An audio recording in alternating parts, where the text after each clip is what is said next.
Welcome to a new segment. After 30 cruises for Brandon and I, along with our family, we have accumulated a lot of funny moments over the years. And we've had a lot of time talking about it and put a list together of everybody's funniest moments. And we're going to have a new segment of Cruise's funniest moments. But for a variety of different reasons, we will not be able to tell all these stories on YouTube. Yeah, most of my good ones aren't family friendly. Yeah, there's a lot of reasons, but some of them will not make the cut. They are not going to be on here, so as long as you guys like this YouTube channel, we can't put those on there. So we're going to go through the small list of ones we can talk about on YouTube. I will start off with the first story, which is not the funniest one, but it is we title this one, Bubba Says I've Got 10 Pounds of Crap in my pants I need to unload. This was, I'll give what I can remember, and Brandon can give the details of the story. This was the Carnival Dream. This was like June of 2010. It was summer of 2010. My wife, now current girlfriend at that time, it was her first cruise, along with Brandon's ex-girlfriend's first cruise. So I do remember that. And it was a big group cruise where there was 8-10 of us, something like that. They're a big group of people. Yeah, and I remember we were standing in the theater waiting for us to board the rooms the first day. That's what I remember. Yeah, so we're waiting. Take it from there. Well, yeah, we were. It was her first cruise, and like all first-time cruisers that are females who overpack. And she liked options. Yeah, like all women do. So I was holding all the suitcases and luggage, being the charming boyfriend that I am. And, I had a lot of stuff in my pockets because those were the days of like the cargo. Big, floppy cotton cargo. Yeah, like those were the style. So you had like 6 like cargo pockets. So I had stuff in all the pockets. And without thinking, with a group of about 10 people there, I said, I wish I'd hurry up and open those rooms. I got about 10 pounds of crap in my pants I need to unload. And I believe we had came from lunch, correct? We had just got done eating lunch. Yes. The illustrious Saskatchewan chicken trots we had just ate, but everybody was thinking that lunch was a little rough on him. Yeah, but I was talking about what was in my pants, and of course, as soon as I said that's another story. And I didn't say it trying to be funny. As soon as I said it, I was like, oh crap, that will never be forgotten. Still haven't forgot it. So that was a funny one. Okay, now I will roll back the clock to kind of the mid-2000s. We were uncertain if this was our first cruise in 2004, like November of 2004 in the Norwegian Sun, or the 2006 Mariner of the Seas, which was May of 2006. We were kind of leaning toward May of 2006 because, I mean, the first one, it was sort of, we were just such rookies. I don't think we'd done anything right on the first cruise. So this is one that Brandon had prepared for this trip and tried to get, as always, and this was pre-digital music days, so that dates it a little bit. And Brandon wanted to listen to his music and his CD player on the ship. So he had a entire huge duffel bag of CDs, like the big ones, full of CDs to carry around with him to listen to his CD. Yeah. It wasn't like digital music was not. It was around. Yeah, unfortunately, this was not as far back as I would like it to be. This was not the 90s. No, this was like iPods were ready. I think like iPod Touches were the thing back then. Like your phones wasn't really pre-iPhone, no iPhone days. Yeah.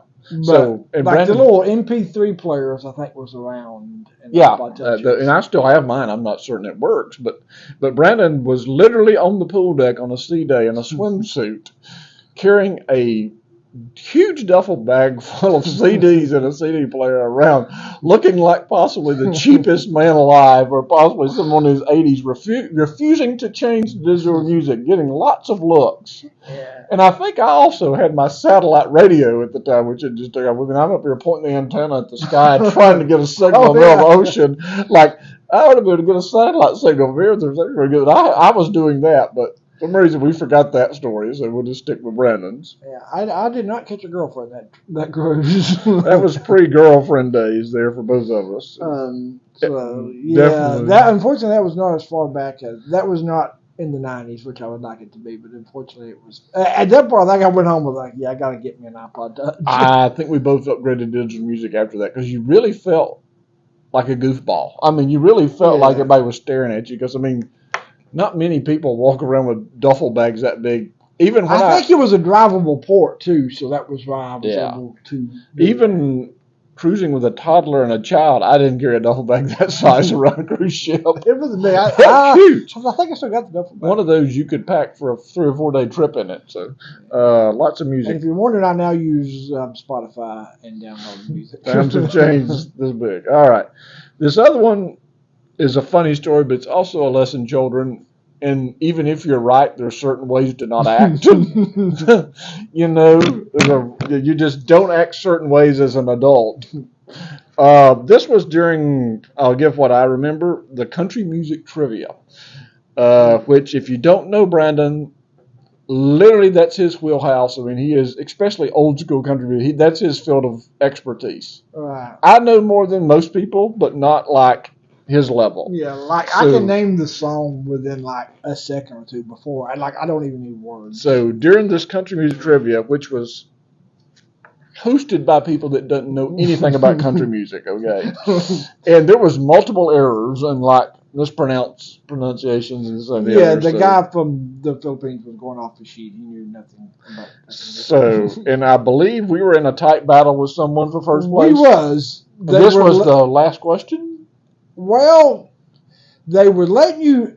Typically, they used to back in those days let somebody else guard. I think did somebody else grade the papers? I think they did.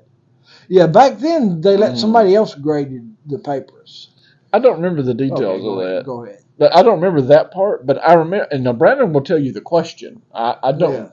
What was the question? It was a he played the song from George Strait, where the sidewalk ends and the road begins. Which is from the movie Pure Country. Classic movie. Everybody knows that. But he had the name of the song as Pure Country, which is not true. The name of the movie is Pure Country, not the name of the song. Mm-hmm. Brandon will say 100% accurate. Yes. I mean, there's no doubting his accuracy. It was from the movie Pure Country. And I mean, if you have any country music knowledge, that is not the name of the song. If you don't even like country music, you know who George Strait is. I mean, he literally is a legend. I mean, so they counted it wrong because it didn't match the sheet, right? They did. Because the dude, and it happened to be the people judging me happened to be the ones that I was in a battle with. So I remember this. Brandon is yelling and screaming at this. I don't really. He was raising his voice. Okay, that's not accurate. I mean, it wasn't. We're not happy about it. You weren't just sitting there, well, golly geez, guys, you got this wrong. He was raising his voice, I'll say. And he just stands up. This is, I don't know exactly. I don't remember standing up. He stands up. I think. Well, you had to stand up to do the protest. Next part. No, you had to stand up to do this next part. He stands up. Runs toward where the trophies are sitting out on the table, grabs the first place trophy, and takes off running toward the room. I don't remember that. Oh, yeah. It right there. Bubba runs off with first place trophy. Yeah, you wrote the list. Yeah. So he takes it. This is a bunch of crap or something wrong. I think we ended up being in a tie. So Brandon, but like that would have given me the win. So Brandon grabs the first place trophy, runs off to the ship, and is the first place champion in his eyes to this day. Because like they judged it, if they would have judged it correctly, you would have won. I would have won instead of tie. He won, but children, that is not how you act. I have actually not. Where is that trophy at right now? I don't think I got a trophy. It was a plastic ship or a medal or something. You got something because you grabbed something. The first place, which was worth literally nothing. It wasn't like they were passing out $50 shipboard credits. So, I don't know. So that's the first three. So that's not that is winning, but being a poor sport. You don't grab up and run off. And luckily, I don't think anybody else really cared. Just let the lunatic have his victory, and we'll just go on with that. The name of the song is not Pure Country. It's Where the Sidewalk Ends. No doubt. We're going to get me hot here. Think about it. And the air's not working where we're at. So if we do good with this segment, give us some likes. If you like it, we've got lots of stories to tell. Yes. So there's a few more here that we could tell. Yeah. Of me. A few more. So. Yep. All right. Like and subscribe.